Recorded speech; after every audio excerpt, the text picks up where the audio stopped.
If 25 years in film criticism has taught me anything, it's this, that predicting the Oscars is a really stupid and foolhardy thing to do, which is exactly why I'm going to do it for you right here and now. First, let me tell you a story about Oscar predictions. Several years ago, I was working on Radio 5, before it was 5 Live, but it was still the country's leading sports station. And a few months before the Oscars, I was on with Danny Baker, and I said, you know what, I pretty much know what's going to win Best Film, Best Director, Best Actor, Best Actress. I actually had 5 nominations. It was the year that Unforgiven won for Best Film.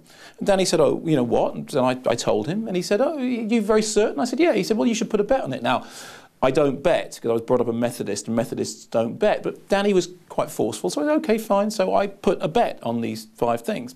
Fast forward a few months, past the nominations, in which everything I'd said came up, to the morning after the Oscars, and indeed, the 5 that I had come up with had all won. And I went onto the radio, and Danny said, Mark, your nominations, did they come up? I went, oh, yeah, they did. And he said, you got 5 wins that you put before the nominations? How much did you win? And I said, oh, well, I put like 25 quid on it or something. I think I won like 100 quid.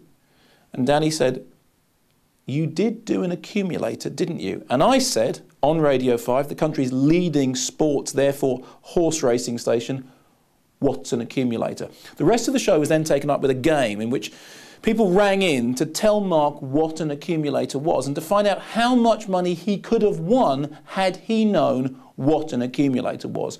I went in that morning about 150 quid up.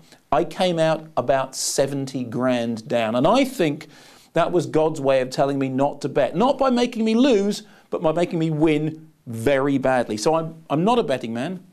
But if you are, here are my tips. Here's how the Oscars are going to play out this year. Best film, Avatar. Good reason, biggest selling movie of all time. The industry needs it to be the best film. Best director, not James Cameron, Catherine Bigelow.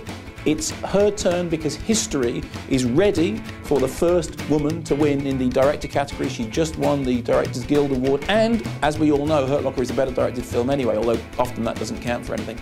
Best actor, Jeff Bridges. Nominated several times before, never won. His turn, great performance in Crazy Heart. I mean, personally, I'd be happy if Colin Firth got it, but he's not going to. It's going to be Jeff Bridges. Best actress, I'd like it to be Carey Mulligan, but I know once again it's Sandra Bullock's turn. She's going to win it for The Blind Side, which is a kind of Oscar-worthy movie. She won the Golden Globe. She was the biggest selling star of last year. It's her turn.